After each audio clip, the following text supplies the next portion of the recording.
Bismillah ar-Rahman ar-Rahim. Alhamdulillah wa salatu wa salam ala Rasulillah. Assalamu Alaykum wa rahmatullahi wa barakatuhu, dear brothers and sisters in Islam. My name is Hamza Patterson. I am with IERA, which is the Islamic Education Research Academy. I just wanted to speak to you briefly in regards to the dawah that we're facing in the UK and likewise abroad as well. Being a Muslim for over 7 years, I know in regards to the situations, in regards to the thoughts, in regards to the feelings that non-Muslims may have in regards to Islam and Muslims, especially in the West.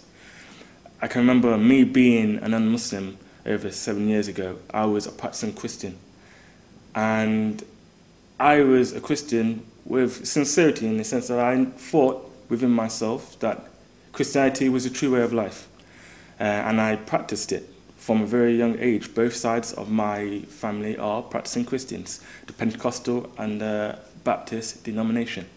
However, I had Muslim friends, and these friends, they told me in regards to Islam and what Islam preached and what Islam taught. And even though they weren't the most clued up in regards to the religion of Islam, they still told me what they knew, and I appreciated that.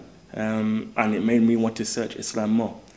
My initial intention to search Islam wasn't actually sincere at all. It was actually to show them the mistakes, or to try and attempt to show the mistakes of Islam to them.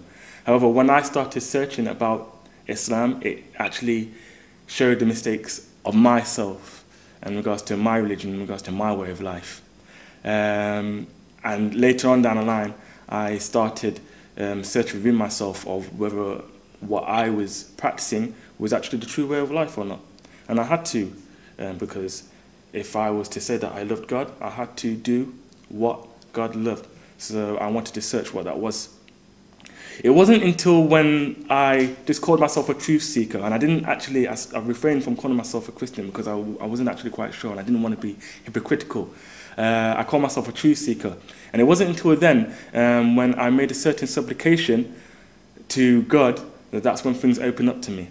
One day, I walked and I made a certain supplication. I said, "Oh, God, the Creator, the one who created me, just show me the true way of life." And that day, when I made that certain supplication, I went home, and my mother, she told me to clean the room because we had guests coming over that night. And so I had to get the room ready. And when I was cleaning the room, what do you know? I found the Quran right there, looking at me, dead in the eye. And I was shocked. And I started reading it, and I started reading it more and comprehending its meanings, etc. Also, there was a practicing Muslim not too far away from me who I never even met before, and I've lived in that neighborhood for half of my childhood, and yet he showed me many other things that I was never exposed to in regards to the Prophet Muhammad sallallahu alaihi wasallam in the Bible, scientific miracles in the Quran, linguistic miracle in the Quran. And it wasn't until I seen more of these proofs and evidence of Islam that's when I accepted Islam. When I actually became a Muslim, and I became a Muslim at 16 years old, things became difficult until the fact that I actually even got kicked out of my own house. So I had nowhere to stay, I had no family, and it was quite difficult. I had no one to celebrate Eid with as well. Alhamdulillah, now as time is, my family are okay with me, and alhamdulillah, it's not like that anymore. But the reason why I'm mentioning this brief story of mine to you, brothers and sisters, is because, one, I had to search for the truth. There was times where I was knocking on doors of masajids to ask them to tell me about Islam, and some of them, they didn't even know English, so they couldn't even speak to me about the religion. So I had to seek for the truth.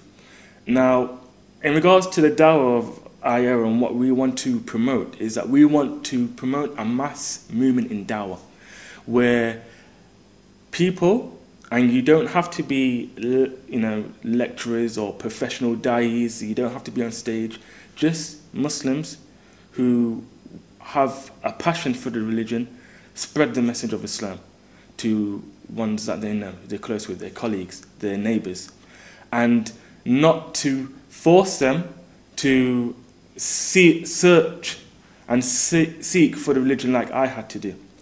And this is incumbent on all of us to spread the message of Islam, and it's really, really important.